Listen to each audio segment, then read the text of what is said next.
Ada yang nulis bahwa banyak pasien kena gagal ginjal gara-gara minum obat darah tinggi dan diabetes.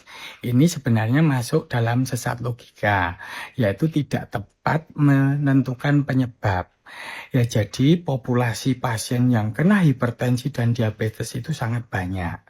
Dan kemudian sebagian besar itu minum obat hipertensi dan diabetes. Ada yang teratur dan ada yang tidak.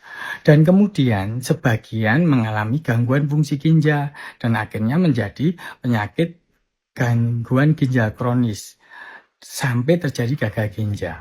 Jadi misalnya yang hipertensi dan diabetes itu X, kemudian setelah minum obat itu Y, dan kemudian ada yang melakukan prosedur Y ini, minum obat ada yang teratur dan ada yang tidak.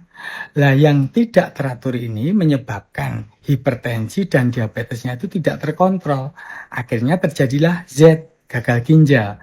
Jadi bukan karena Y-nya, bukan karena minum obat darah tingginya yang menyebabkan gagal ginjal, bukan karena minum obat diabetesnya yang menyebabkan terjadinya gagal ginjal, tetapi karena X-nya, hipertensinya itu tidak terkontrol dengan baik.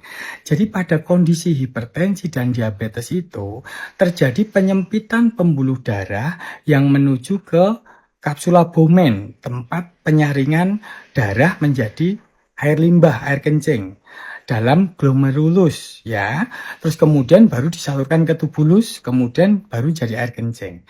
Lah, karena selang pembuluh darahnya menyempit karena hipertensi, akhirnya aliran darah yang ke penyaringan itu jadi berkurang. Bayangkan aja kalau sebuah saringan alirannya berkurang, apakah mungkin terjadi kerusakan apa tidak? Ya, terus kemudian ini masalah baru trauma. Jadi karena tekanan darah terlalu tinggi, akibatnya terjadi cedera pada pembuluh darah kecil yang menuju ke saringan tersebut. Akibatnya terjadi peradangan, kemudian kerusakan, kemudian kebocoran ginjal.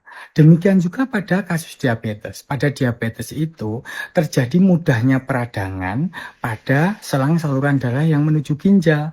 Apalagi biasanya memang antara diabetes dan hipertensi saling berkolaborasi.